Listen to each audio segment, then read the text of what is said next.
Electric charge. Cloth containing neurons often crackle when they are taken off. We say they are charged with static electricity.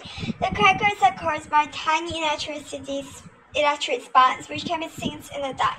Pens and cones made of certain plastics become charged when rubbed on your sleeve and can then attract scraps of paper.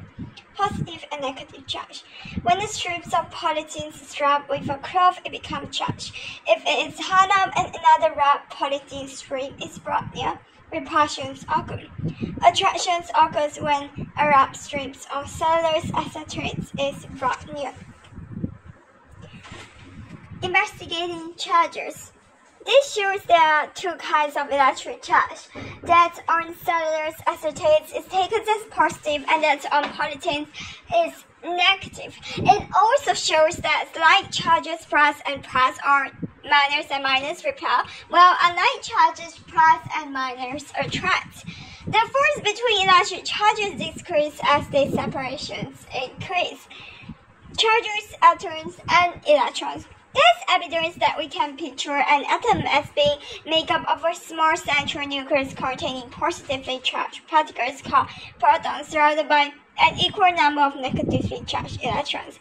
The charges on the protons and the electrons are equal and opposite, so an atom as a whole is normally electrically neutral, like has no net charge. Hydrogen is the simplest atom with 1 proton and 1 electron. A carbon atom has 29 protons in the nucleus and 29 surrounding electrons. Every nucleus except hydrogen also contains uncharged particles called neutrons.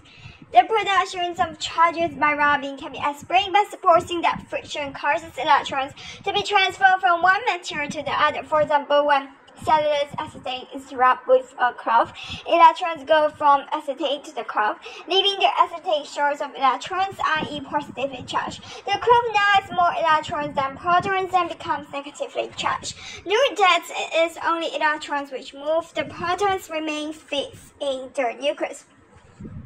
Electrons, insulators, and conductors.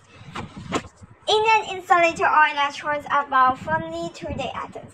In a conductor, some electrons can move freely from atom to atom.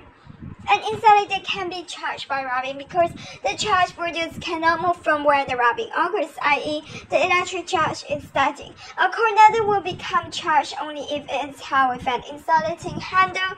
Otherwise, electrons are transferred between the conductor and the ground via the person body. Good insulators include plastics such as polythene, cellulose acetate, phosphates, and nylons. All metals and carbons are good conductors.